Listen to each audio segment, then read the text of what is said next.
The hypocrites try to show themselves as if they are more pious than all believers. Our Prophet warned Muslims to be careful about the hypocrites as follows.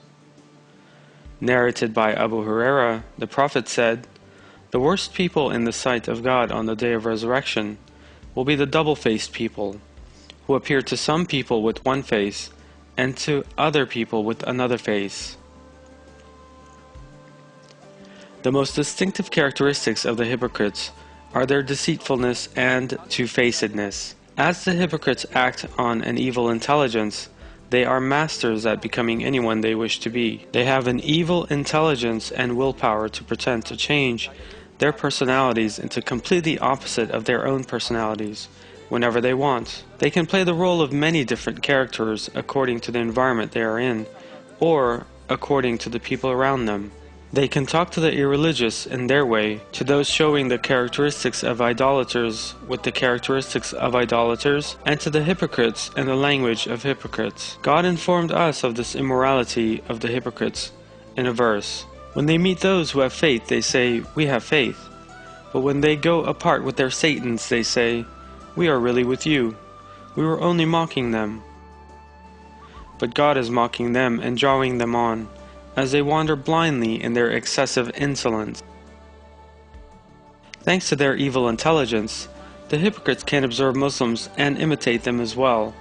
Consequently, whenever circumstances so require, when they want to leave the impression that they have abandoned treachery, when they want to cover up their insidious activities and feign innocence, they can imitate pious Muslims.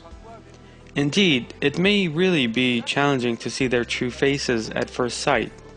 They can look like honest, sincere, and well-intentioned people who side with Muslims, who strive for the sake of God with such perfect details that it would not be possible to encounter any evidence against them. While the hypocrites are very sly, snobbish, arrogant, and boastful people who lie and slander, who constantly cause scenes and try to disturb and dispirit Muslims, to obstruct their auspicious activities, or to take their time, they may give up doing all of these when their interests require doing so. They may display a character that appears to be humble, kind, respectful, devoted, empathetic, zealous, and decent, as if they are morally superior than sincere Muslims around them. In the Quran, God tells us that the hypocrites will strive to show themselves as immaculate and good people.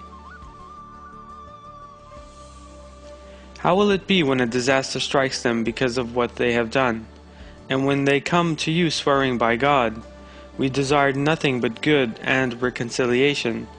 God knows what is in such people's hearts. When they are told, "Do not cause corruption on the earth," they say, "We are only putting things right." However, sincere Muslims have profound wisdom and understanding. They can easily understand their insidious plans, and do not fall for such a diabolical scheme. No matter how good the hypocrites would be in pretending to be someone else, Muslims would always be vigilant and prepared. But while doing so, they always act with their wisdom, insight, and compassion, in line with the Quran.